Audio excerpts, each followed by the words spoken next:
Bismillahirrahmanirrahim. Assalamualaikum warahmatullahi wabarakatuh.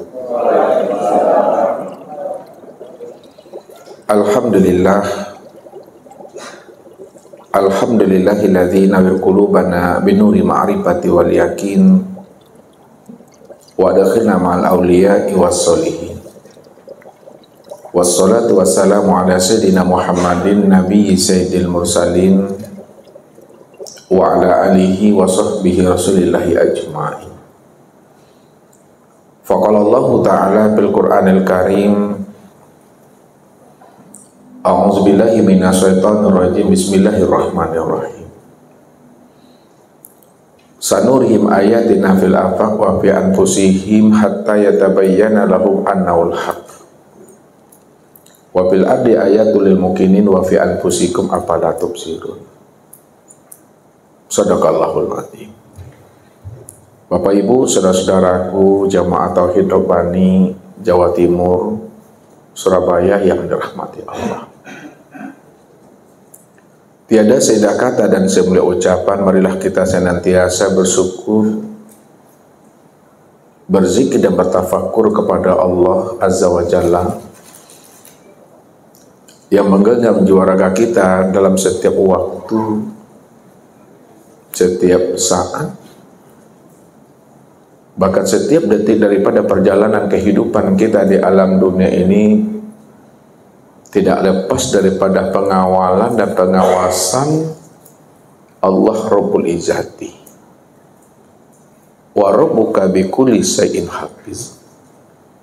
Bahwa sesungguhnya Allah itu adalah zat yang senantiasa maha mengawal dan maha mengawas. Tentunya kehadiran Allah itu sebagai zat yang senantiasa maha mengawal dan mengawas, asma wa ara. Dia senantiasa maha mendengar apa yang terbetik, terlintas di dalam hati dan apa yang tersirat di dalam hakikat rahasia diri. Ya'lamu ma fi qulubikum. Ia senantiasa maha mengetahui yang tersurat dan yang tersirat di dalam rahasia setiap diri hambanya. Karena memang dialah yang menjadi rahasia dari setiap diri hamba. Wa ara, dan ia juga senantiasa maha melihat dari setiap aktivitas dan perbuatan yang diperbuat oleh hambanya. Apakah hambanya itu selalu istiqomah berjalan dan meniti di atas jalan hidayah dan petunjuknya, atau sebaliknya ia berjalan dan meniti di atas jalan dosa dan maksiat? Maka Allah katakan, wala ta'maluna min amalin illa kunna alaikum syuhuda. Tidak ada sebesar zarah pun aktivitas dan perbuatan yang kamu lakukan, mulai sejak kita bangun pagi di waktu subuh hingga kita kembali tidur kembali di waktu tengah malam, melainkan aku yang menjadi saksi, aku yang menjadi bukti, dan aku yang menjadi dalil dari setiap apa yang kamu lakukan, kata Allah. Wa kafa billahi syahida. Maka cukuplah aku menjadi bukti, dalil dan saksi bagi dirimu. Salawat dan salam kepada baginda Rasul Nabiuna Muhammad sallallahu alaihi wasallam. Allahumma sholli ala Muhammad wa ala ali Muhammad. Bapak Ibu, saudara-saudaraku jamaah Tauhid Rabbani Surabaya yang dirahmati Allah. Apapun macam dan bentuk ibadah dan ketaatan yang kita kerjakan sampai habisnya usia umur kita meninggalkan alam dunia ini, maka kerjakanlah ibadah itu di atas pengenalan diri kita itu kepada Allah, atau dirikanlah ibadah itu di atas ma'rifatullah. Jikalau ibadah yang kita kerjakan tidak kita kerjakan di atas ma'rifatullah, pengenalan akan Allah dengan pengenalan yang sempurna zahir dan batin, Maka berapa tahun pun kita beribadah, mungkin ada yang 30 tahun, ada yang 40 tahun, ada yang 65 tahun. Apabila ibadah yang dikerjakannya itu tidak atas dasar pengenalan Allah sempurna zahir dan batin, maka ibadah yang dikerjakan puluhan tahun itu menjadi ibadah yang bernilai kosong, ibadah yang hampa, ibadah yang sia-sia. Maka ini yang diutarakan oleh baginda Rasul, la tasihul ibadah illa bima'rifatil ma'bud. Tidak sah ibadah yang kita lakukan, yang kita dirikan dan kita kerjakan, kalau kita tidak mengenal yang kita sembah. Maka baru ibadah yang kita lakukan itu bernilai ibadah apabila ibadah kita itu benar-benar ibadah yang sudah menyaksikan Allahnya dari setiap ibadah dan ketaatan yang kita lakukan. Maka ini yang disampaikan oleh baginda Rasul kepada umat. Apa kata beliau? Sayati zamanun ala ummati yusalluna wala yusallun. Akan datang nanti suatu zaman dan masa terhadap umatku, di mana dia banyak mendirikan ibadah sholat, dia hanya beribadah yang wajib dan yang sunnah, akan tetapi sebenarnya dia belum mendirikan ibadah sholat. Dia hanya sebatas mengerjakan perbuatan sholat, tapi dia belum sholat. Mana yang dikatakan perbuatan sholat? Yang dikatakan perbuatan sholat itu aqwalun wa af'alun muftatahatun bitakbiri wa muhtatamatun bitaslim. Adalah yang dikatakan perbuatan sholat itu beberapa ucapan dan perbuatan yang diawali dengan takbir ratul ikhram dan diakhiri dengan salam. Kelihatan berdirinya, ruku, iktidal, sujud dan duduknya, namun mereka belum sholat. Di mana letak rahasianya? Karena Rasul menjelaskan kepada kita ini. Ada dua orang di antara umatku, kata Rasul. Dia sama-sama mendirikan sholat. Cara berdirinya sama, cara rukuknya sama, cara iktidalnya juga sama. Cara sujud dan duduknya tidak berbeda. Akan tetapi kata Rasul, kualitas sholat di antara dua orang umatku ini, kualitas sholatnya bagaikan langit dengan bumi. Apa maknanya kualitas sholat mereka berdua bagaikan langit dengan bumi? Maknanya yang satu sholatnya didirikan atas ma'rifatullah, pengenalan kepada Allah. Yang satu sholat yang didirikan bukan atas ma'rifatullah, tidak mengenal akan Allah. Maknanya orang yang mendirikan sholat di atas ma'rifatullah itu adalah sholat yang ingat. Sedangkan sholat yang didirikan bukan atas ma'rifatullah, pengenalan diri kepada Allah, itu adalah sholat yang mabuk, adalah sholat yang lalai. Bukankah Allah menjelaskan kepada kita ini? Wa aqimis sholata li zikri. Dirikanlah sholat itu untuk mengingat aku. Jadi hakikat sholat adalah ingat. Kalau dia di dalam sholatnya tidak ingat akan Allah, maka dia hanya sebatas mengerjakan perbuatan sholat. Batang tubuhnya yang sholat dalam bentuk gerakan-gerakan, berdiri, ruku, iktidal, sujud dan duduk. Namun hatinya, ruhaninya belum hadir kepada Allah. Kalau hati dan rohani belum hadir kepada Allah, maka belum dikatakan dia itu mendirikan sholat. La sholata illa bihudurul qalbi. Tidak sah sholat, belum dikatakan sholat, kalau hatinya itu belum hadir kepada Allah. Bagaimana dia akan bisa menghadirkan hati dan rohaninya untuk ingat Allah kalau dia belum mengenal Allah? Maka kunci ibadah yang sah, kunci ibadah yang diterima itu bukan hanya sekedar dan sebatas terpenuhi syarat dan rukunnya sholat yang 13 itu. Walaupun di dalam sholatnya terpenuhi syarat dan rukun 13, tapi kalau hati tidak hadir kepada Allah, hati tidak terhubung kepada Allah, maka sholatnya itu termasuk sholat yang fawailul lil musallin. Itu adalah sholat yang lalai. Sholat yang lalai itu dikatakan sholat yang mabuk. Padahal sholat yang mabuk, apa kata Allah? La taqrabus sholah wa antum sukara. Jangan kamu dirikan sholat kalau dirimu itu dalam keadaan mabuk.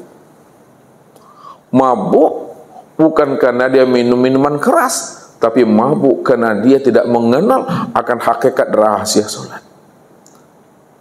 Dia tidak sadar siapa yang berdiri tidak betul.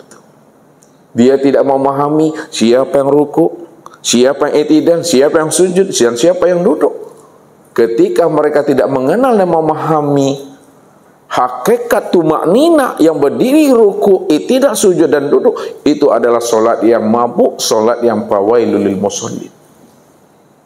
Neraka wil bagi orang yang solat, bagi orang yang merasa dirinya lah yang mengerjakan solat. Itulah yang dikatakan orang yang merampok haknya Allah. Dia mudah mengatakan suatu kalimat la haula wala quwata illa billah, tapi tanpa disadarinya dia sudah mempermainkan dan memperolok-olok Tuhannya. Dalam ucapannya, dalam tutur katanya, dia berani mengatakan, ya Allah, tidak ada kudratku, tidak ada iradatku, tidak ada daya dan kemampuan aku ya Allah, melainkan semata-mata kudrat, iradat, daya dan kemampuan Engkau ya Allah. Itu kata lisannya. Tapi kenyataan yang ada di dalam hati dan rohaninya, dia yang merasa yang mendirikan sholat, dia yang merasa yang takbir, dia yang merasa yang berdiri, dia yang merasa yang ruku, i'tidal, sujud dan duduk. Ketika itu tanpa dia sadari, dia sudah merampok hak Allah dan dia sudah mempermainkan Allah, atau dia sedang memperolok-olok Tuhannya. Maka disinilah Bapak Ibu, kalau kita ingin ibadah kita itu ibadah yang sah, ibadah yang diterima, maka hendaklah kita itu mengenal Allah dengan pengenalan yang sempurna, supaya ibadah kita itu menjadi ibadah yang sah di matanya Allah. Jadi malam ini Bapak Ibu, kita akan mencoba ya, bagaimana kita mengenal Allah dengan pengenalan sempurna, sehingga kita betul-betul dalam beribadah itu tidak lagi ada kesadaran diri kita yang merasa diri kita yang wujud dan yang berbuat itu, melainkan yang muncul di dalam diri Bapak Ibu adalah kesadaran Tuhan yang benar-benar wujud, yang benar-benar berbuat. Disitulah kita paham dan mengerti hanya Allah yang wujud, hanya Allah yang bersifat. Kita tidak pernah wujud dan kita tidak pernah bersifat. Ya, jadi kita akan memahami Islam itu ya secara utuh dan sempurna. Kita coba memahaminya memasuki ilmu Islam. Ilmu Islam itu sumbernya adalah Al-Quran. Isi Al-Quran itu Bapak Ibu hanya 3. Ya, walaupun Al-Quran itu terdiri daripada 30 juz, 114 surat, ya, 6.236 ayat, isinya cuma 3. Mana isi Al-Quran yang 3 itu? Ya. Yang pertama, Al-Quran itu bicara dia tentang akidah.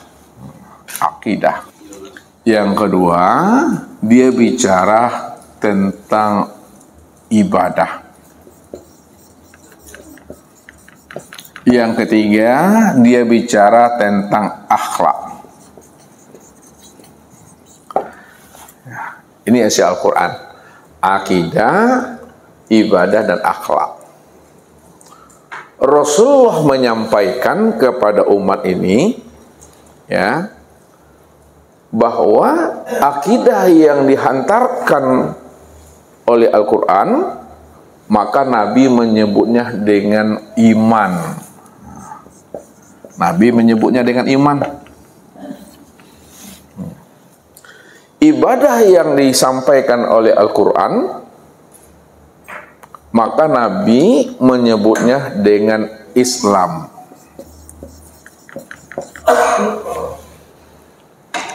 Akhlak yang disampaikan oleh Al-Quran, maka Nabi menamainya dengan ihsan.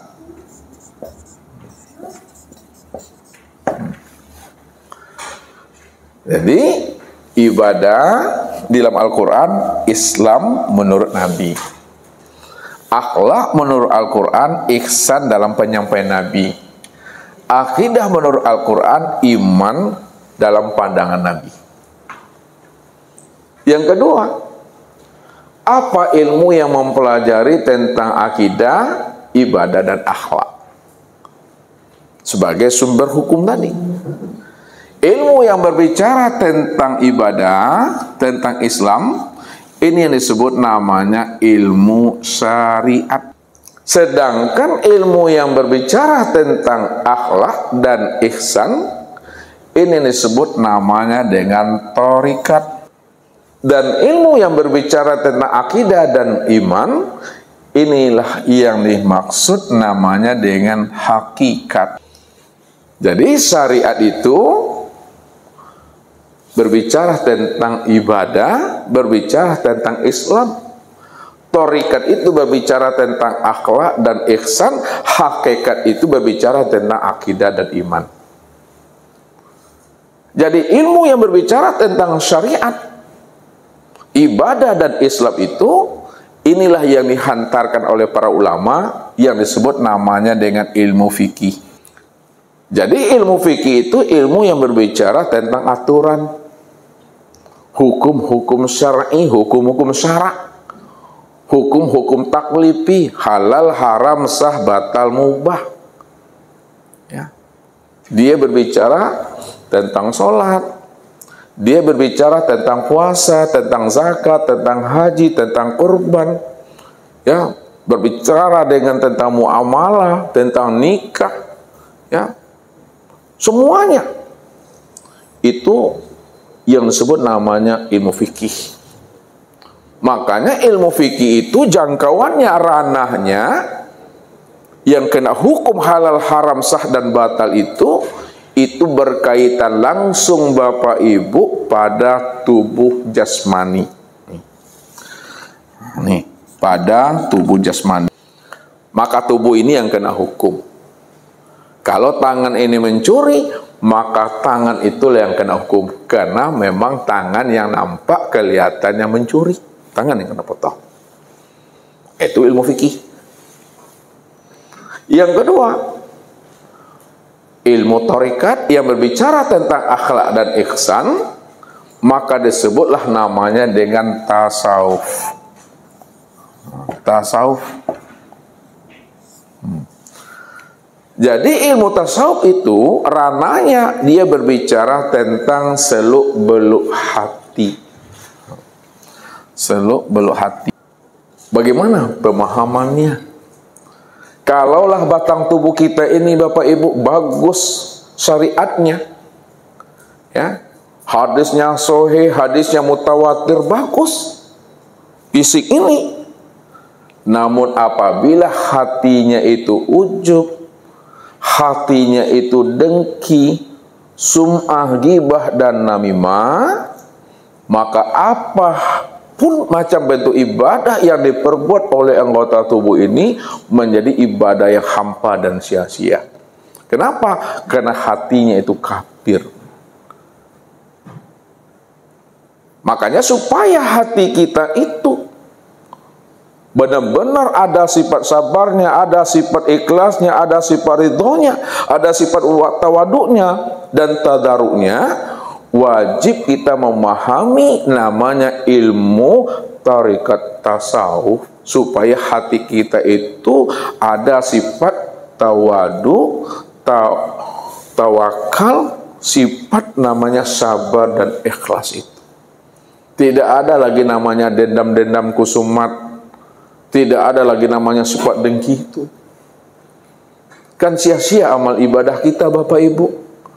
Kita dikatakan namanya orang masjid, orang surau, orang langgar, kita dikatakan ahli ibadah, tapi hatinya kafir kepada Allah, maka tak ada gunanya. Maka wajib Bapak Ibu kita memahami namanya tasawuf, karena dia akan berbicara namanya tentang akhlak ini. Itulah yang dikatakan yang zohir ini menunjukkan yang batin. Yang zohir menunjukkan yang batin. Apa yang diperbuat oleh anggota tubuh itulah sebenarnya kenyataan daripada perbuatan hati. Maksudnya bagaimana? Kalau hatinya kita, Bapak Ibu, ya, mendapatkan nikmat, mendapatkan karunia, mendapatkan hidayah dan petunjuk, hati kita sedang berbunga-bunga, maka kelihatanlah pada fisik ini, pada wajah kita ini nampak kelihatan senyumnya, senyum pepsode, lunak wajah ini. Yang dikatakan lunak gigi daripada lidah. Allah merahmatiku, Allah sayang kepada aku.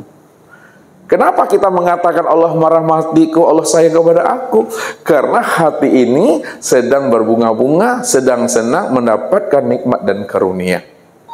Maka nampak biasnya, nampak pancarannya itu pada anggota tubuh kita ini.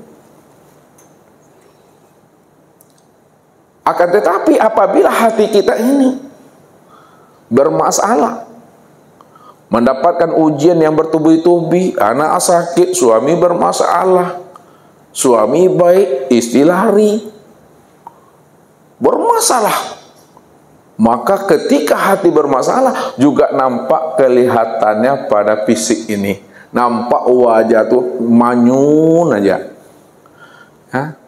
Bakarui kan yang Bapak Ibu, apabila ngomong lantang-lantung sing itu bahasa Ustaz, mengecek itu nak tahu jong pangkar, mudah marah, mudah emosi.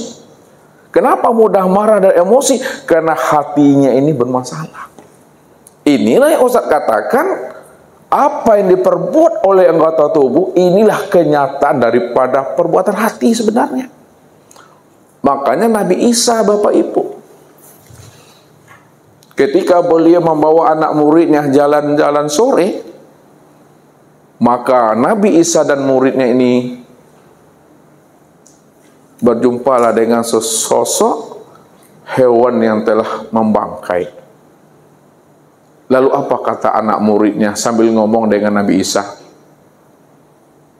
Ketika itu kata anak muridnya, sambil menutup kedua hidung dan menutup hidungnya dengan mulutnya dengan kedua telapak tangannya, apa kata muridnya? Alangkah busuknya hewan yang mati ini, kata anak muridnya, sambil menutup hidung dan mulutnya ini dengan kedua telapak tangannya. Apa kata Nabi Isa? Alangkah putihnya gigi hewan yang mati ini. Anak muridnya mengatakan apa tadi, Bapak Ibu? Alangkah busuknya. Nabi Isa bilang apa? Alangkah putihnya gigi hewan yang mati itu. Lalu Nabi Isa pun melanjutkan pembicaraan. Apakah hewan yang mati ini adalah ciptaan Allah? Benar, wahai Nabiullah Isa, hewan yang mati itu juga adalah ciptaan Allah. Kalaulah hewan yang mati itu ciptaan Allah, maka ciptaan Allah itu selalu ada sisi baiknya. Namun kenapa kamu tidak mampu memandang sisi terbaik dari apa yang diciptakan Allah? Lalu apa kata Nabi Isa? Sesungguhnya manusia ini selalu mengeluarkan apa yang ada di dalam hatinya dan apa yang ada di dalam akal pikirnya. Kalaulah di dalam hati dan akal pikirnya itu baik, maka yang keluar dari lisannya itu adalah hal yang baik. Apa yang diucapkannya, apa yang dibicarakannya pasti baik, karena hati dan akalnya itu baik. Tapi apabila hati dan akal manusia itu tidak baik, maka tetap dia mengeluarkan kata-kata yang tidak baik. Maka ketika itu muridnya Nabi Isa itu semuanya terdiam. Begitulah pandangan Isa, memandang sisi terdalam, sisi batin di balik sisi yang zahir. Tapi muridnya tidak mampu memandang sisi dalam, sisi yang batin di balik sisi yang zahir atau yang tersurat. Maka orang yang selalu memandang yang zahir, tidak mampu dia memandang yang batin, itulah sebenarnya pandangan iblis. Ya'lamuna zahiran minal hayatid dunya wa hum anil akhirati hum ghafilun. Mereka hanya mampu memandang, melihat dan menyaksikan yang zahir-zahir saja dari kehidupan dunianya. Tapi mereka amatlah sangat lalai untuk memandang yang hakikat di balik dunia itu. Makanya iblis kenapa tidak mau dia patuh kepada Allah?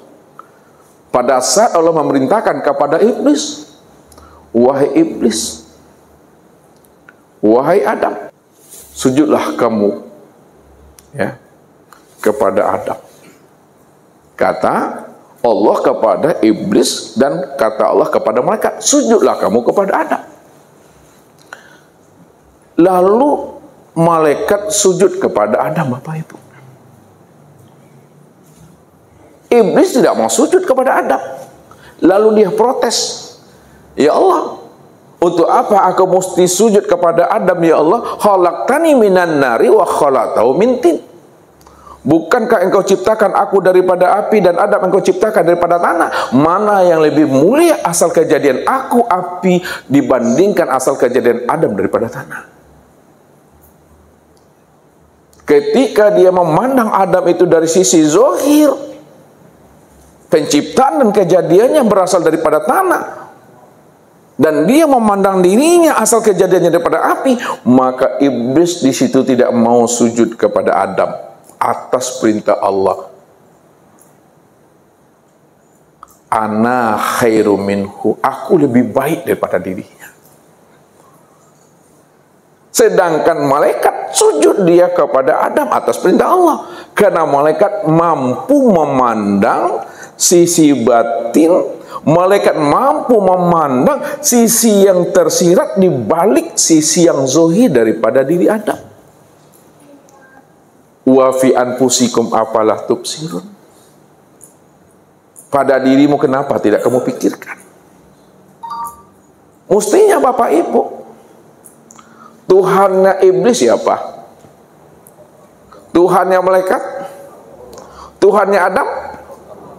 Kalaulah Tuhannya iblis, malaikat, dan Adam itu adalah Allah, mestinya pertanyaan Allah, wahai iblis, wahai malaikat, wahai Adam, sujud dan patuhlah kamu kepada aku.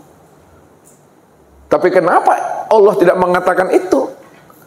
Iblis, malaikat, Adam, kamu mesti sujud kepada aku karena aku Tuhanmu. Namun apa kata Allah? Wahai malaikat, wahai iblis, tak perlu kamu sujud kepada aku, tapi sujudlah kepada Adam. Sujud kepada Adam, sudah sama kamu sujud kepada aku. Lalu siapa Adam itu yang sebenarnya? Adam itu kata Allah, wa khalaqa Adam kasuratihi. Aku jadikan Adam itu sesuai dengan bentuk gambaran rupa diriku. Khalaqal insan ala suratir rahman. Insan itu aku jadikan sesuai dengan gambaran rupa Ar-Rahman. Ar-Rahman itu aku, kata Allah. Hakikat yang sebenarnya. Yang menjadikan Adam tuh yang jadi Adam. Kalaulah yang menjadikan Adam itu yang jadi Adam, maka tak perlu sujud kepada aku. Sujudlah kamu kepada Adam. Sudah sama kamu sujud kepada aku. Karena Adam itu tiada lain nyatanya akan sempurnanya wujud diri aku. Tapi iblis tidak mampu memandang akan rahasia Allah yang sudah wujud dan nyata pada Adam itu. Iblis hanya mampu memandang sisi luar daripada Adam, bahwa dia hanya tercipta daripada tanah itu. Namun malaikat mampu memandangnya. Jadi orang yang selalu menggunakan mata zahirnya, tidak mampu dia menggunakan mata batinnya untuk memandang yang tersirat di balik yang tersurat, maka itu pandangan iblis namanya, pandangan yang menipu. Perlu kita mempertajam pandangan hati kita sehingga kita paham dan mengerti makna yang tersirat di balik makna yang tersurat itu.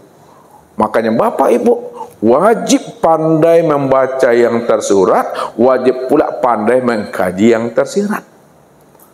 Baca alam pada diri, baca diri di dalam diri. Di dalam diri ada diri, dalam diri ada rahasia diri. Dalam rahasia diri itulah aku sebenarnya yang wujud dengan sendirinya.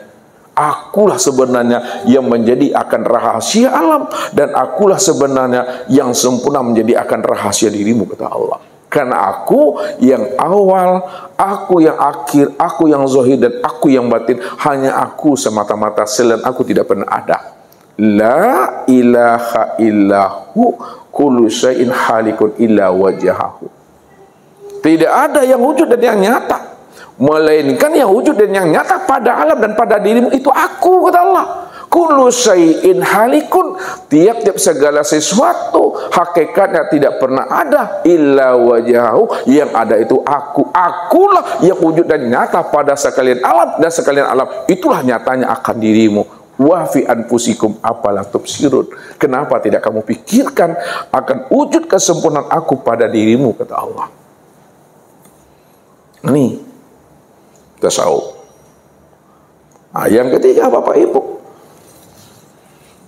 akidah atau iman. Ini yang disebut namanya hakikat.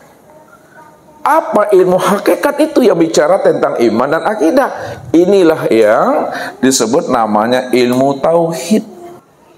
Ilmu tauhid itu ranahnya itu adalah ruh.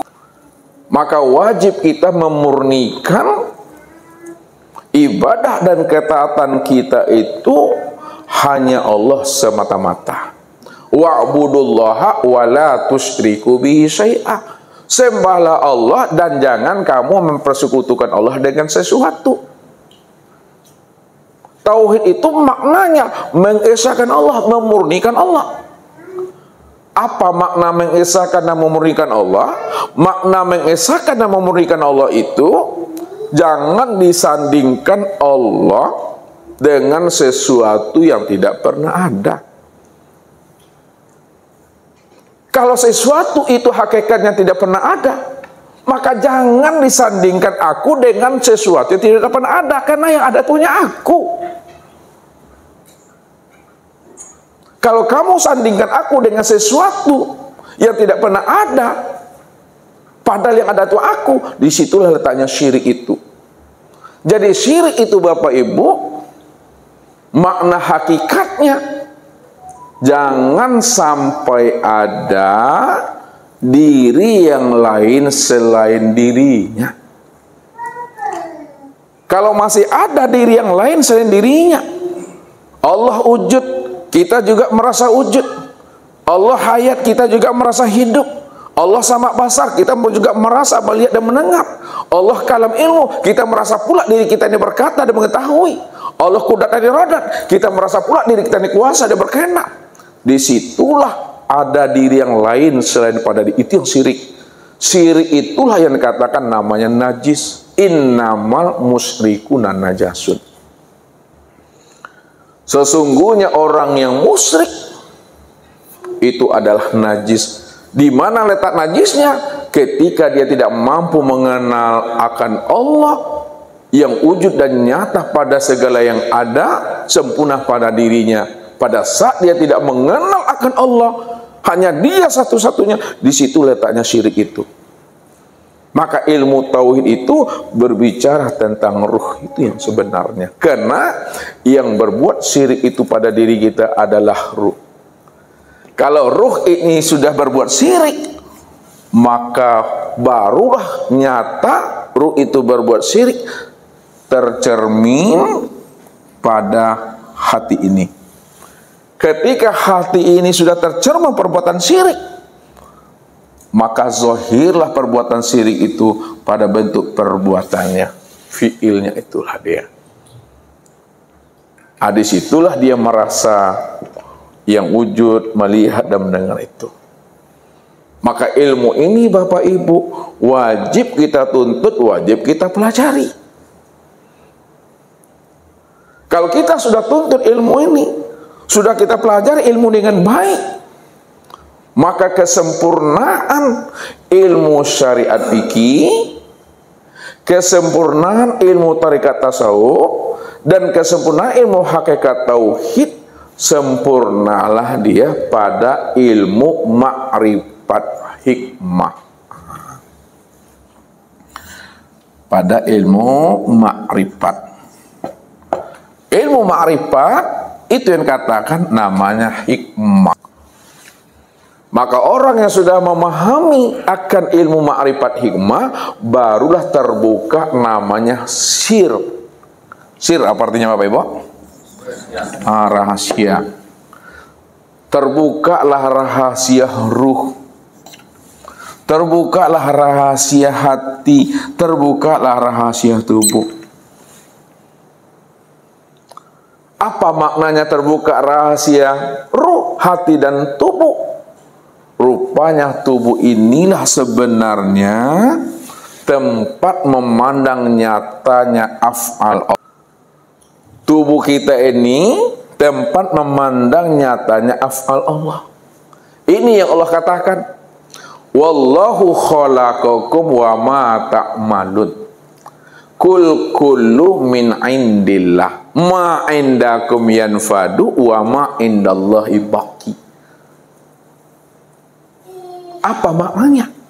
Wallahu khalaqakum wa ma ta'malun. Allah lah yang menciptakan dirimu, dan Allah pula yang menciptakan apa-apa yang kamu perbuat. Maka mentauhidkan Allah, hanya dia satu-satunya maksudnya. Tidak ada sebesar zarah perbuatan makhluk, perbuatan hamba di muka bumi ini, melainkan semata-mata hanya perbuatan Allah semata. Kalau masih ada terlihat perbuatan makhluk dan hamba yang berbuat di muka bumi ini, itu yang katakan namanya syirik itu. Masih ada terpandang dan terlihat perbuatan yang lain selain daripada diri Allah. Padahal Allah cuma satu-satunya, nggak ada yang lain. Yang kedua, terbukanya rahasia hati. Rupanya hati itulah tempat memandang nyatanya asmanya Allah. Hati itu tempat memandang nyatanya asma Allah. Maka itulah yang dikatakan oleh Rasul, al-qalbu kamislil mir'ah man nazara fihi tajalla rabbahu. Hatinya Bapak Ibu itu taubahnya seperti cermin. Kalaulah hati Bapak Ibu itu taubahnya seperti cermin, siapa yang mampu memandang dan menilik dengan hatinya, maka yang terpandang adalah Allah semata-mata. Bagaimana cara hati memandang dan menilik? Hanya Allah yang wujud semata-mata. Caranya Bapak Ibu, hati yang telah bersih seperti cermin, itu maknanya hapuskan atau lenyapkan alam dan diri dalam pandangan hati. Maka ketika itu nyata dan wujudlah Allah yang ada semata-mata pada alam dan sempurna pada diri. Itulah yang dikatakan Zohirun Rabbi fi batni abdi. Nyatanya Tuhan itu dalam pandangan hati. Kalau hati ini telah mampu menghapus segala yang wujud, hati ini telah mampu segala yang ada, hati ini telah mampu menghapus sekalian alam. Ketika itulah hatinya Bapak Ibu mampu memandang Allah yang wujud dan nyata pada segala sesuatu, yang wujud dan nyata pada sekalian alam, dan wujud dan nyata sempurna pada diri itu. Itulah maknanya Allah katakan, walillahil masyriq wal maghrib fa aina ma tuwallu fasamma wajhullah. Barat dan timur ini aku yang punya, kata Allah. Kemanapun kamu hadapkan wajahmu, ke barat, ke timur, utara, dan selatan, atas, bawah, kiri, kanan, luar, dan dalam, maka yang terpandang hanya aku. Kenapa yang terpandang aku? Karena akulah bikulli syai'in muhit. Aku sudah meliputi akan segala sesuatu. Karena segala sesuatu itu, itulah nyatanya akan diriku. Kalaulah segala sesuatu itu nyatanya diriku, maka segala sesuatu itu aku tuh yang sebenarnya. Karena akulah yang awal, aku yang akhir, aku yang zahir, dan aku yang batin. Tidak ada diri yang lain selain daripada diriku. Hanya aku satu-satunya. Itulah letaknya ahad, itu makna yang sebenarnya itu. Ahad, esa, tunggal. Jadi makna esa dan makna tunggal ini hanya dia satu-satunya. Itu maksudnya Bapak Ibu. Hanya dia satu-satunya. Tidak ada yang lain selain pada dirinya. Kalau ada yang terpandang yang lain selain dirinya, maka tanggapi dengan hati bahwa segala sesuatu yang lain selain dirinya itu juga nyatanya akan dirinya. Apa yang terbetik, apa yang terpikir, apa yang terlintas, apa yang terimajinasi, tanggapi dengan hati bahwa segala yang terpikir, terbetik, terhayal, dan terimajinasi itu juga nyatanya akan diriku. Namun kesempurnaan memandang nyatanya diriku yang terimajinasi, yang terpikir, yang terbetik sempurna pada insan. Insan itulah kesempurnaan nyatanya aku. Oleh karena itu, semua yang terpikir, semua yang terbetik dan terlintas, kembalikan dia kepada diri. Maka itulah yang maknanya dikatakan fokus itu. Fokus maknanya hanya Allah satu-satunya yang terpandang dan tertilik dalam pandangan hati, pikiran, dan imajinasi. Oleh karena itu, diamkan akal, diamkan hati, diamkan perasaan. Kalau sudah diam dan hening akal, pikir, hati, dan perasaan, pada saat bergerak itulah aku. Pada saat berpikir itu aku. Pada saat memandang itu aku. Itulah maknanya qiyamuhu binafsi, itu yang sebenarnya Bapak Ibu. Tidak ada yang lain di situ. Yang ketiga, ruh inilah tempat memandang nyatanya akan sifat Allah. Ruh itu tempat memandang nyatanya sifat Allah. Maknanya, kalaulah ruh itu tempat memandang sifat Allah yang mana maksudnya? Sifat Allah yang dimaksudkan itu, bahwa ruh itu tempat memandang sifat aku, maksudnya sifat ma'ani. Sifat ma'ani ini ada 7. Sifat ma'ani itu ada 7. Yang pertama adalah sama. Yang kedua adalah basar. Yang ketiga adalah kalam, yang keempat adalah ilmu, yang kelima adalah kudrat, yang keenam adalah iradat, yang ketujuh adalah hayat. Rupanya Bapak Ibu, ruh itu dia bisa hidup itu karena hayatnya aku tuh. Ruh itu dia bisa mendengar karena samanya aku. Ruh itu bisa melihat karena basornya aku. Ruh itu bisa berkata karena kalamnya aku. Ruh itu bisa mengetahui karena ilmunya aku. Ruh itu bisa berkuasa dan berkehendak karena kudrat dan iradanya aku. Disitulah dikatakan, kalaulah ruh itu sifatku, wa sifati la ghairi, sifatku itu tiada lain adalah diriku itu.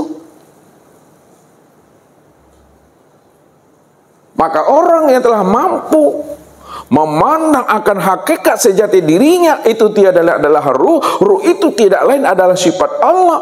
Sifat Allah itu tiada lain adalah aku. Itu yang zat itu, Bapak Ibu. Kalau kita sudah paham bahwa diri kita itu tempat memandang nyatanya zat Allah, sifat Allah, asma Allah dan af'al Allah, disebutlah namanya wujudullah. Itu dia baru disebut namanya wujudullah nih, wujudnya Allah. Kalaulah diri kita ini disebut wujudnya Allah, nyatanya Allah, tiada lain Allah, maka diperhaluslah bahasanya. Diri kita ini yang disebut namanya rahasia Allah. Kenapa diri Bapak Ibu dikatakan sirullah, rahasia Allah? Karena diri Bapak Ibu itu tempat nyatanya akan zat, sifat, asma, dan af'alnya Allah itu. Ketika Bapak Ibu sudah bisa memahami bahwa diri kita itu adalah tempat memandang nyatanya zat, sifat, asma, dan af'al Allah yang disebut wujudullah, maka sempurnalah pengenalan diri Bapak Ibu itu kepada Allah. Memang benarlah sebenar-benarnya kul huwallahu ahad itu. Benarlah dia cuma yang ahad, dia cuma satu-satunya. Kalau dia cuma yang ahad, dia cuma satu-satunya. Ketika Bapak Ibu itu sholat, karena Allah cuma yang ada, Allah cuma yang wujud, Bapak Ibu mendirikan sholat, itu bahasa syariatnya, bahasa ustaz, siapa yang menyembah dan siapa pula yang disembah. Kan Allah cuma yang ada nih. Nah, kalau Allah cuma yang ada nih, muncul pertanyaannya, siapa yang menyembah? Dua, siapa yang disembah? Cara menjawabnya secara kias, cara menjawabnya secara perumpamaan, cara menjawabnya dengan bahasa metafor. Yang menyembah itulah yang disembah. Yang disembah itulah sebenarnya yang menyembah. Makna hakikat yang menyembah itu adalah yang disembah, yang disembah itulah sebenarnya menyembah. Makna hakikat yang sebenar-benarnya kalau kita utarakan dengan bahasa syariat, Allah lah yang menyembah dan memuji akan dirinya sendiri. Wa ani'buduni hadza siratal mustaqim. Akulah yang menyembah dan memuji diriku sendiri. Inilah jalan yang lurus itu. Kenapa? Karena tidak ada diri yang lain di situ. Kalau tidak ada diri yang lain di situ, hanya dirinya semata-mata, maka disitulah penjelasannya Allah katakan, Kif ya Muhammad ana rabbaka usolli. Berhentilah engkau hai Muhammad yang mengatakan engkau yang berdiri, yang ruku, tidak sujud dan duduk di waktu sholat. Ana rabbaka usolli. Akulah Rabbmu yang berdiri, ruku, tidak sujud dan duduk. Akulah yang sholat itu. Kalau dia cuma yang sujud, dia cuma yang berdiri, ruku, tidak, lalu siapa Muhammad itu? Muhammad itu zohirnya aku batinmu. Maknanya, zohirnya aku, nyatanya aku. Pandang dan lihatlah kepada Muhammad itu. Akan tetapi batinnya Muhammad nyata pula pada aku. Sebenarnya aku yang bernama Allah, wujud diriku yang bernama Muhammad. Muhammad itulah rupa diriku, Muhammad itulah diriku itu yang sudah berbentuk insan. Maka insan itulah nama rahasia diriku yang orang mencari selama ini, Bapak Ibu. Padahal nama rahasia diri Tuhan yang dicari selamanya nyata pada dirinya. Namun karena dia buta, tak mampu dia mengenal dan memahami siapa insan itu yang sebenar-benarnya. Di situlah dikatakan al-insanu sirri. Insan itu adalah nama rahasia aku. Wah nasiru. Aku insan itu yang sebenarnya. Nah, ini memahaminya. Jadi kalau disempurnakan bahasanya dengan bahasa hakikat dan ma'rifat, nah, lihat siapa yang menyembah. Nah, yang menyembah itu adalah sifat. Siapa sifat itu namanya? Itulah Muhammad. Siapa yang disembah? Yang disembah itu adalah zat. Siapa nama zat itu? Adalah Allah. Siapa Allah? Siapa Muhammad? Allah itu nama diriku. Muhammad itu nama wujud diriku. Maksudnya, kalaulah Allah itu nama diriku dan Muhammad itu nama wujud diriku, akulah yang sebenar-benarnya itu. Muhammad itu nyatanya aku itu. Disitulah dikatakan bahwa tidak bercerai Allah dan Muhammad. Tidak berpisah Muhammad dengan Allah. Tidak bercerai zat dengan sifat, tidak berpisah sifat dengan zat. Pemahamannya, lihat, karena dia satu-satunya, nggak ada diri yang lain, maka antara zat dengan sifat, antara zat dengan sifat mana yang sebenar ada? Yang sebenar ada itu adalah zat. Kalaulah zat yang sebenar ada, lalu sifat ini apa bagi zat? Sifat itu adalah kenyataan zat.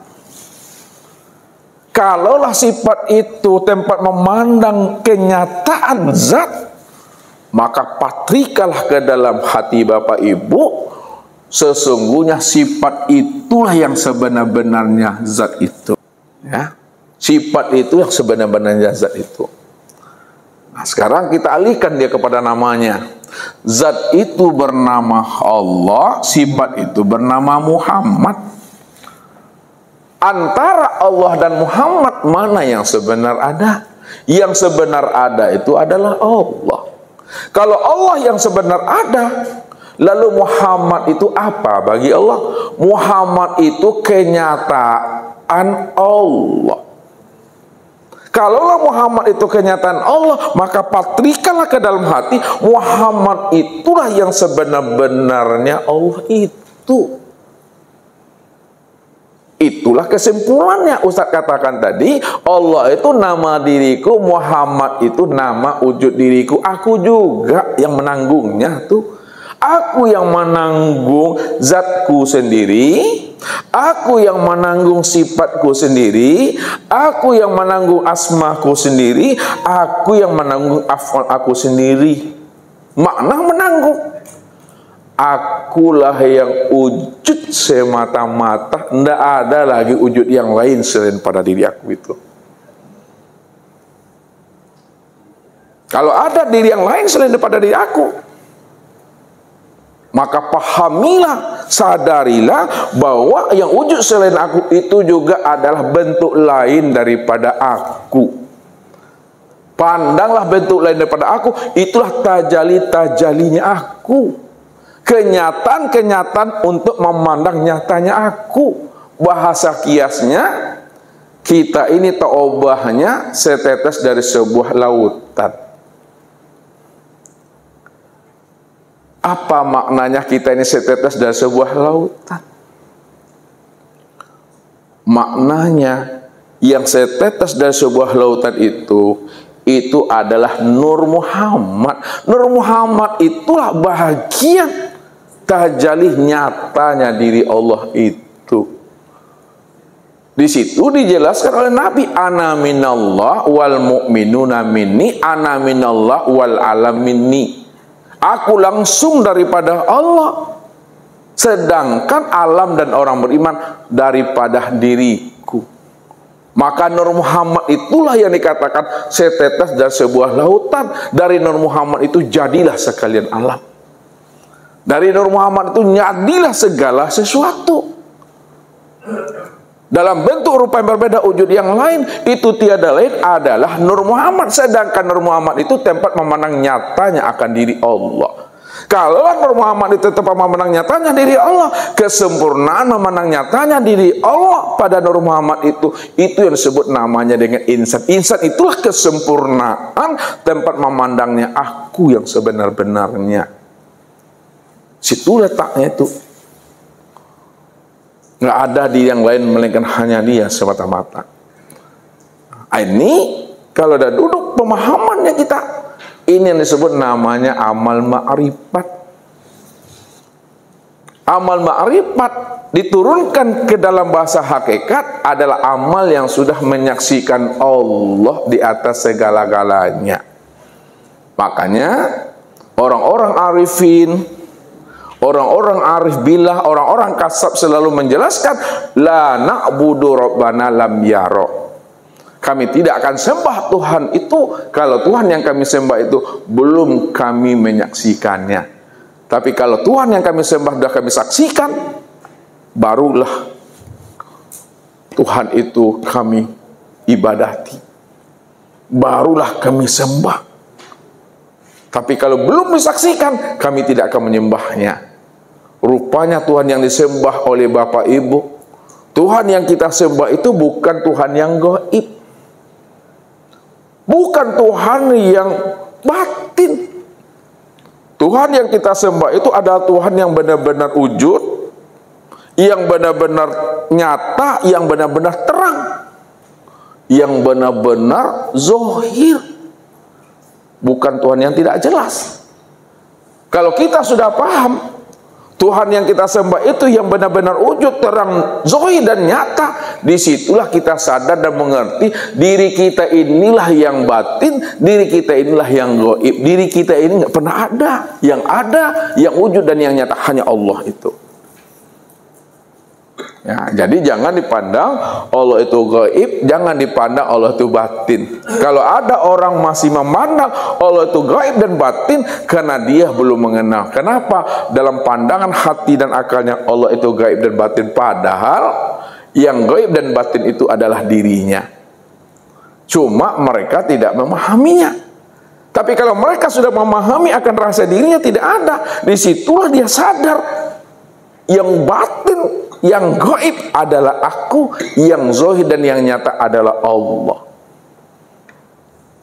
Maka disitulah rahasianya, hanya Allah berdiri dengan sendirinya, hanya dia satu-satunya, tidak ada diri yang lain melainkan hanya dia.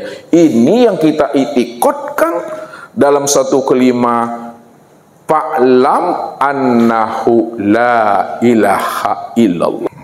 Fa'lam, ketahuilah ya, bahwasanya Tuhanmu, ketahuilah olehmu akan Tuhanmu, itu maknanya fa'lam annahu, maka ketahuilah olehmu akan Tuhanmu. Bagaimana cara mengetahui akan Tuhan? Dengan kuliman la ilaha illallah. Mengetahui Tuhan itu dengan kuliman la ilaha illallah.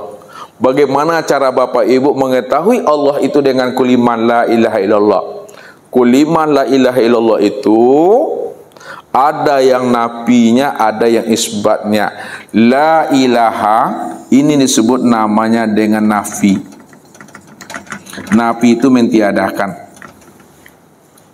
Sedangkan kalimah illallah ini disebut namanya isbat, tetap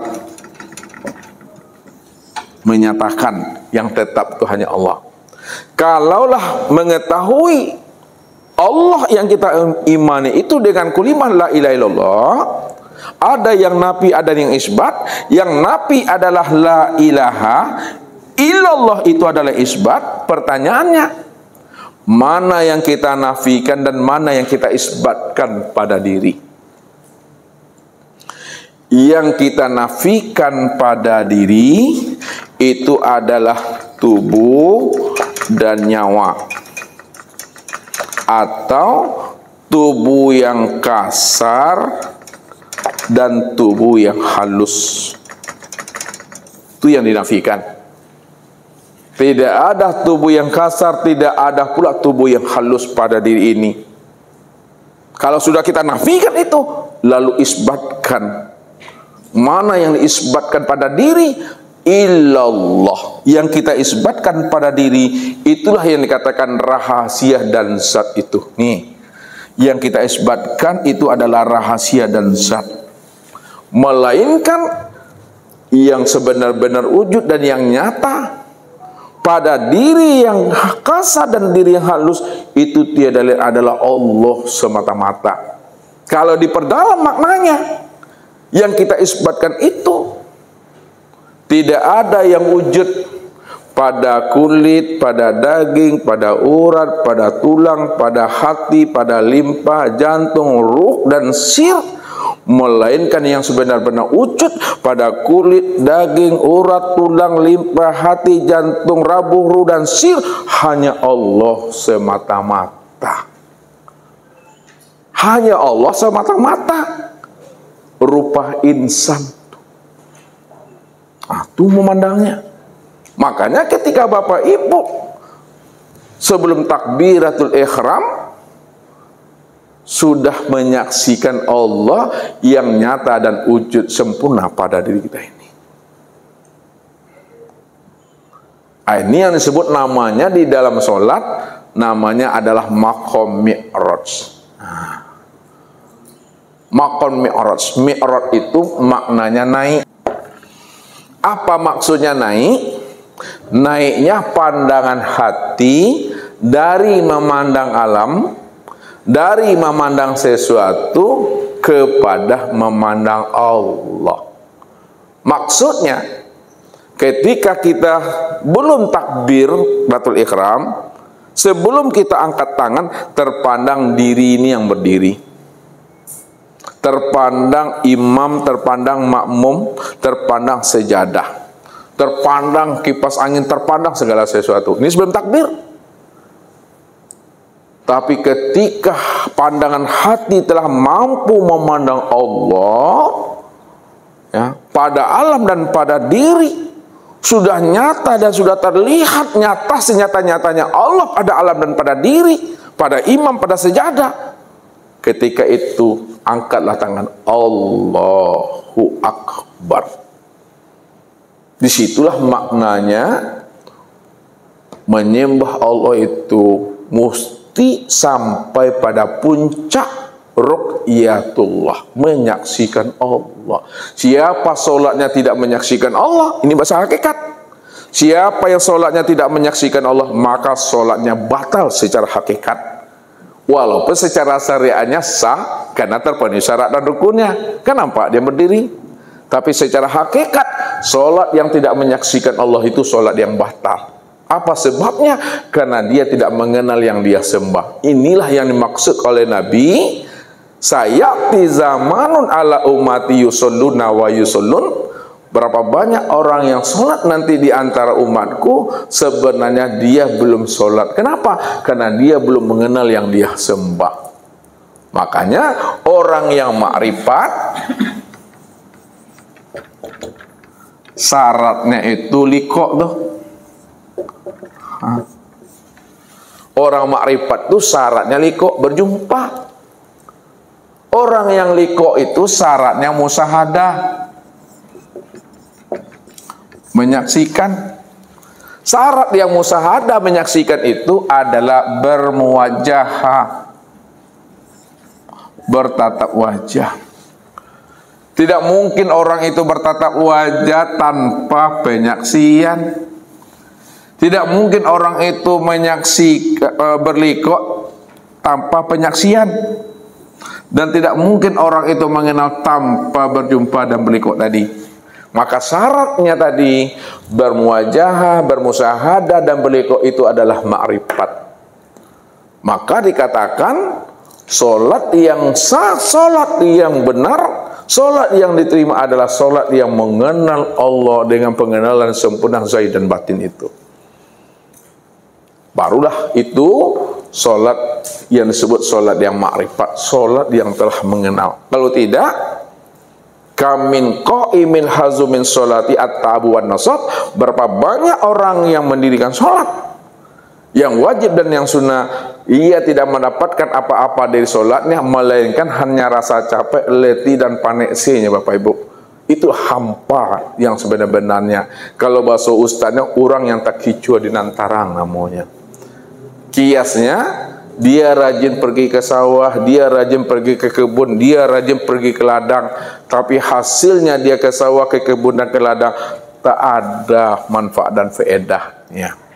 Maknanya dia kuat beribadah, dia rajin beramal, tapi amal dan ibadahnya tidak ada hasil bagi dirinya. Itulah amal yang kosong, itu yang sebenarnya.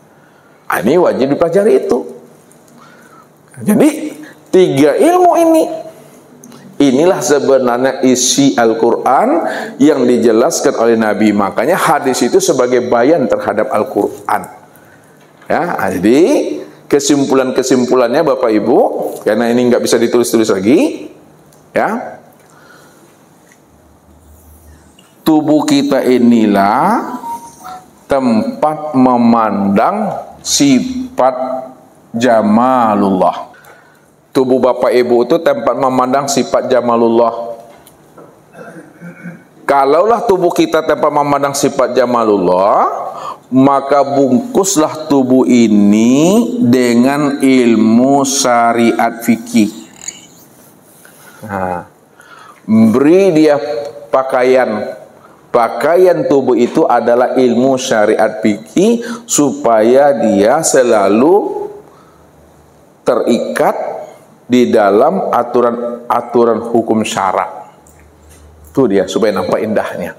Nah, kalaulah tubuh kita ini tempat memandang sifat jamalullah, keelokan Allah, keindahan Allah, di sini pula lah rahasianya Bapak Ibu waktu berzikir mengucapkan alhamdulillah. Jadi alhamdulillah itu pada tubuh nih. Kenapa alhamdulillah itu alamatnya di tubuh? Karena batang tubuh Bapak Ibu itu tempat memandang sifat keindahan Allah. Situ letaknya alhamdulillah itu. Yang kedua, ya, pada hati inilah tempat memandang sifatnya kamalullah. Nah, kamalullah itu sifat kesempurnaan Allah. Supaya nampak sifat kesempurnaan Allah pada hati, maka berilah hati itu pakaian hati itu yang disebut namanya ilmu tarikat tasawuf. Nah, kalau kita gunakan bahasa pakaian, jadi pakaian hati itu adalah ilmu tarikat tasawuf. Kenapa? Karena di hati Bapak Ibu itulah tempat memandang sifat kamalullah, kesempurnaan Allah. Kalaulah hati Bapak Ibu tempat memandang sifat kamalullah, maka pada saat Bapak Ibu berzikir sehabis sholat, disitulah makom daripada zikir subhanallah. Itu makomnya. Maha suci Allah. Tuh, memahami alamatnya. Kemudian yang ketiga, ya, ruh itulah tempat memandang sifat jalalullah. Nah, ruh ini tempat memandang sifat jalalullah. Jalalullah itu adalah kebesaran Allah. Kalaulah ruh itu tempat memandang sifat jalalullah, maka berilah ruh itu pakaian. Pakaian bagi ruh itu adalah ilmu hakikat tauhid. Jadi pakaian ruh itu hakikat tauhid ilmunya. Kenapa? Karena di ruh itu, pada ruh itulah tempat memandang dan melihat, menyaksikan kebesaran Allah. Kalaulah ruh itu tanpa memandang dan melihat serta menyaksikan sifat jalalullah, kebesaran Allah, pada waktu bapak ibu berzikir, disitulah zikirnya disebut dengan Allahu Akbar. Tuh jelasnya. Jadi ketika bapak berzikir, ibu berzikir, Alhamdulillah, Subhanallah, Allahu Akbar. Apakah maknanya Alhamdulillah itu bapak ibu yang memuji Allah? Kalau tak dipuji Allah, Allah itu menjadi hina? Atau apa maksudnya? Karena diri bapak ibu nggak pernah ada, yang ada hanya diri Allah. Kalau diri bapak ibu tidak pernah ada, yang ada hanya diri Allah semata-mata, apa maknanya ketika bapak ibu mengucapkan Alhamdulillah waktu berzikir? Coba siapa yang dapat? Alhamdulillah, Alhamdulillah.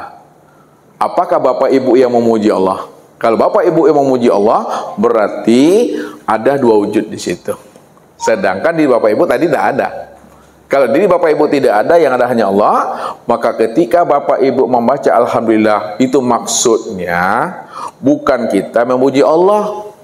Alhamdulillah itu untuk menyatakan kesempurnaan akan pujian Allah. Apa maksudnya menyatakan kesempurnaan akan pujian Allah? Allah lah yang menyatakan kesempurnaan akan pujian dirinya sendiri. Itulah makna hakikatnya, la yazkurullah illallah. Tidak ada yang berzikir dan ingat, memuji, mensucikan dan membesarkan, melainkan akulah yang memuji diriku sendiri. Akulah yang menyatakan kesucian diriku. Akulah yang menyatakan kesempurnaan akan kebesaran diri aku situ. Itu juga subhanallah. Jadi subhanallah itu menyatakan kesempurnaan akan kesucian diri Allah. Allahu Akbar itu menyatakan kesempurnaan akan kebesaran diri Allah. Siapa yang menyatakan kesempurnaan itu? Bukan diri bapak ibu, Allah yang menyatakan kesempurnaan dirinya. Dialah yang terpuji, dialah yang suci, dialah yang besar itu. Tidak ada siapa-siapa. Inilah yang Ustaz maksud, dia yang memuji dirinya sendiri. Tidak ada siapa-siapa. Kalau bapak ibu udah paham hanya dia yang memujiakan dirinya sendiri, ketika itu bapak ibu, kata Nabi, kala lisanahu. Nih. Nah, kala lisanahu itu sudah kelulah lisannya bapak ibu tuh. Jangan lagi menyebut-nyebut juga di situ, karena memang dia semata-mata orang yang ma'rifat. Tanda dia putus gajinya, ya, itu duduknya pada diam. Diam itu la sautun wala harpun bil haqqi ilallah. Tidak ada lagi namanya suara dan huruf, melainkan hanya Allah semata-mata. Itu yang Ustaz katakan, diam di dalam paham, paham di dalam kesadaran, sadar dalam kepatuhan, patuh dalam keimanan tadi itu. Jadi tidak ada lagi penyebutan di situ lagi. Ya, siapa yang memuji, siapa yang dipuji, siapa yang menyembah, siapa yang disembah, siapa yang sholat sebenarnya. Tidak perlu itu disampaikan lagi, karena dah sempurna. Ini yang dimaksudkan Allah. Wa anna ila rabbika muntaha, bahwa Allah itulah akhir kesudahan daripada perjalanan dirimu.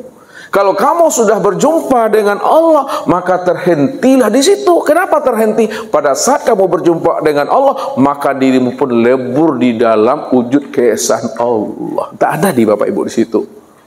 Man arafa rabbahu fasadal jasad. Siapa yang telah mengenal Tuhannya, man arafa rabbahu fasadal jasad.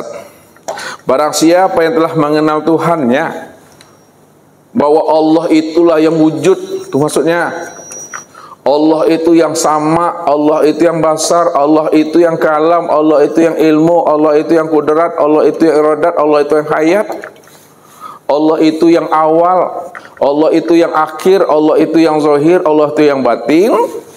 Fasadal jasad, hancurlah dirimu, hilanglah wujudmu di dalam wujudnya Allah. Allah lah yang wujud semata-mata.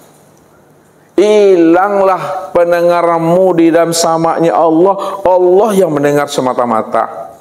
Hilanglah penglihatanmu di dalam basarnya Allah, Allah lah yang melihat semata-mata. Hilanglah hidupmu di dalam hayatnya Allah, Allah lah yang hidup semata-mata. Maka ketika itu Bapak Ibu, kesimpulannya, kesempurnaan tiada itu adalah ada. Kesempurnaan tuli itu adalah mendengar. Kesempurnaan buta adalah melihat. Kesempurnaan bisu adalah berkata. Kesempurnaan bodoh adalah mengetahui. Kesempurnaan lemah adalah kudrat. Kesempurnaan papa adalah iradat. Kesempurnaan mati adalah hayat. Kalaulah kesempurnaan tiada adalah ada, siapa yang sebenar ada? Allah tuh. Kalaulah kesempurnaan mati itu adalah hidup, siapa yang sebenar hidup? Allah. Tuh dia. Kalau Allah yang ada dan Allah yang hidup, maka dialah yang melihat, mendengar, berkata, mengetahui, berkehendak dan hidup itu. Itulah maksudnya, innal abdi iza ahbabtuhu qataltuhu fa iza qataltuhu ana diyatahu. Apabila hambaku dirinya telah aku cintai, qataltuhu, maka aku hapuskan dirinya. Aku fanakan dirinya, aku hilangkan kesadaran dirinya yang merasa dirinya itu wujud. Aku hapuskan dirinya yang merasa dirinya itu bersifat. Ketika telah aku hapuskan dirinya, aku bunuh dirinya, aku fanakan dirinya, aku hilangkan kesadaran dirinya. Wa ana dia tahu, apabila kesadaran dirinya telah hilang, maka yang ada hanya kesadaran akulah yang ada semata-mata. Disitulah aku yang melangkah nyata pada kakinya, aku yang mengambil nyata pada tangannya, aku yang mendengar nyata pada telinganya, aku yang melihat nyata pada matanya itu. Itu rahasianya Bapak Ibu. Maka pahamilah bahwa diri Bapak Ibu itu adalah kesempurnaan memandang nyatanya akan diri Allah. Namun ingat, Bapak Ibu jangan merampok hak Allah. Bapak Ibu jangan mengaku Allah. Bapak Ibu jangan jadi Allah. Jadi ilmu yang kita pelajari ini untuk mengenal dan memahami Allah yang wujud, Allah yang bersifat, kita tidak pernah wujud dan kita tidak pernah bersifat. Jadi kata-kata yang Ustaz antarkan ini untuk memahami bahwa diri kita tidak pernah ada sama sekali. Kapan diri kita Bapak Ibu tidak pernah ada sama sekali? Sejak mula adanya diri kita tidak pernah ada. Kapan sejak mula adanya diri Bapak Ibu tidak pernah ada? Sejak Allah itu nyata. Sejak Allah itu zahir. Sejak Allah itu bertajalli. Sejak Allah itu mengatakan, membuat status dirinya, innani anallah. Sesungguhnya akulah Tuhan, namaku Allah, la ilaha illa ana. Tidak ada Tuhan yang lain yang bernama Allah, melainkan akulah Tuhan yang bernama Allah itu. Itu maknanya Allah lah yang beraku-aku di dalam akunya. Allah yang beraku-aku di dalam keakuan akunya. Tidak ada akunya siapa-siapa, yang ada akunya aku, kata Allah. Inilah Bapak Ibu, ya, wajib kita pahami, wajib kita amalkan. Siapa tidak memahami ketiga ilmu ini, maka tidak diterimalah ibadahnya itu. Jadi ketiga ilmu itu ada pada diri Bapak Ibu. Nah, untuk paham atau tidak pahamnya Bapak Ibu, Ustaz mau bertanya nih. Sebelum Bapak Ibu bertanya sama Ustaz, Ustaz bertanya dulu. Untuk memandang, ya, sifat jamalnya Allah pada diri Bapak Ibu, memandangnya kemana? Nah, tubuh inilah tempat memandangnya sifat jamal Allah. Yang kedua, tempat memandang sifat kamalnya Allah pada diri Bapak Ibu kemana? Ke hati. Yang ketiga, tempat memandang nyatanya sifat jalalullah kemana? kepada ruh. Pertanyaan yang kedua, kalaulah tubuh Bapak Ibu tempat memandang sifat jamalnya Allah, maka apa pakaian bagi tubuh untuk menutupi sifat jamalullah itu pada tubuh? Pakaian tubuh apa? Itulah syariat. Jadi syariat itu pakaian bagi tubuh supaya nampak jamal Allah itu yang sebenar-benarnya. Baru sempurna situ. Alhamdulillah Rabbana ma khalaqta hadza batila. Itu dia maksudnya. Maka yang kedua, pakaian hati tempat memandang sifat kamalullah itu apa? Tarikat tasawuf. Tarikat tasawuf itulah pakaian hati. Ya, tempat memandang sifat kesempurnaan Allah. Disitulah kita mengatakan subhanallah itu. Nah, yang ketiga, pakaian ruh apa? Ilmu hakikat tauhid. Karena pada ruh itulah tempat memandang sifat jalalullah itu. Kemudian di ma'rifat. Ma'rifat itu, ya, itu adalah pakaian bagi apa? Bagi sir. Nah, di sir inilah tempat memandang sifat apanya Allah.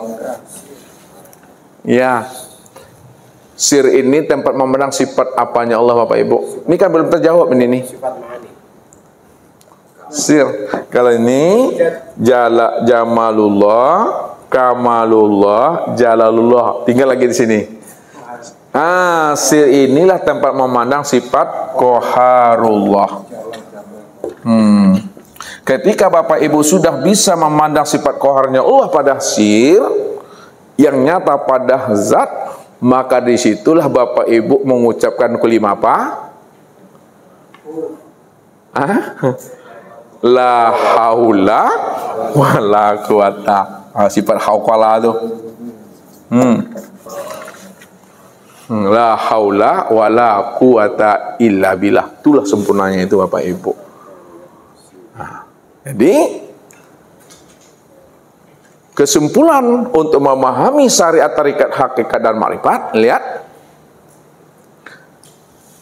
syariat itu menghantarkan kepada torikat, torikat menghantarkan kepada hakikat, hakikatlah menghantarkan kepada makrifat, makrifat sebenar-benarnya yang menghantarkan kepada zat itu.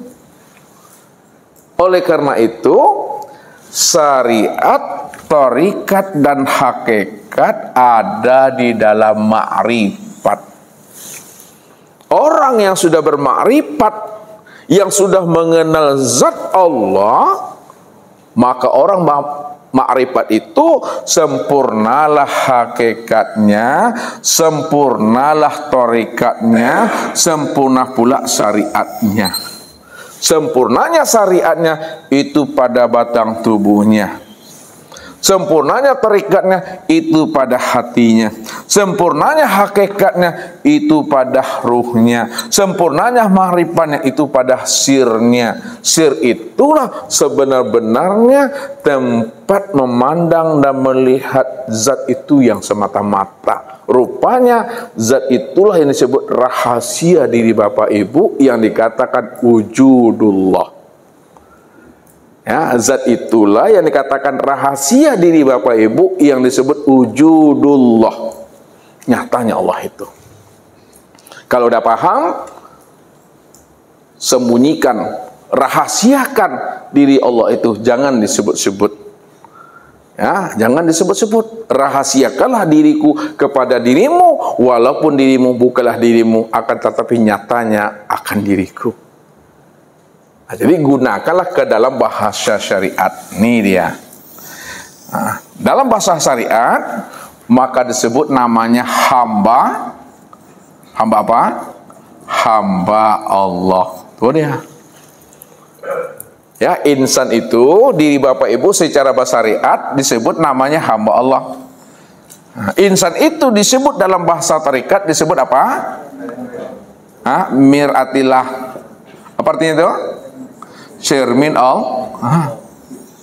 Insan itu dalam bahasa hakikat disebut tajalinya Allah. Tajali Allah atau wujudnya Allah. Insan itu secara ma'rifat tiada lain adalah Allah. Jadi tidak boleh menyebut Allahnya di situ kepada insan. Sebutlah insan, hamba Allah, makhluk Allah, ciptaan Allah. Itu memahaminya. Mungkin itu Bapak Ibu memahami akan rahasia ilmu Islam secara kafah dan utuh, supaya ibadah kita itu betul-betul ibadah yang ma'rifat, ibadah yang benar-benar sah dalam pandangan dan penilaian Allah, ya, sehingga ibadah kita itu ibadah yang berhikmah dia. Itu saja mungkin Bapak Ibu. Sekarang kita lanjutkan dengan muzakarah, tanya jawab. Bila taufik wal hidayah. Wassalamualaikum warahmatullahi wabarakatuh.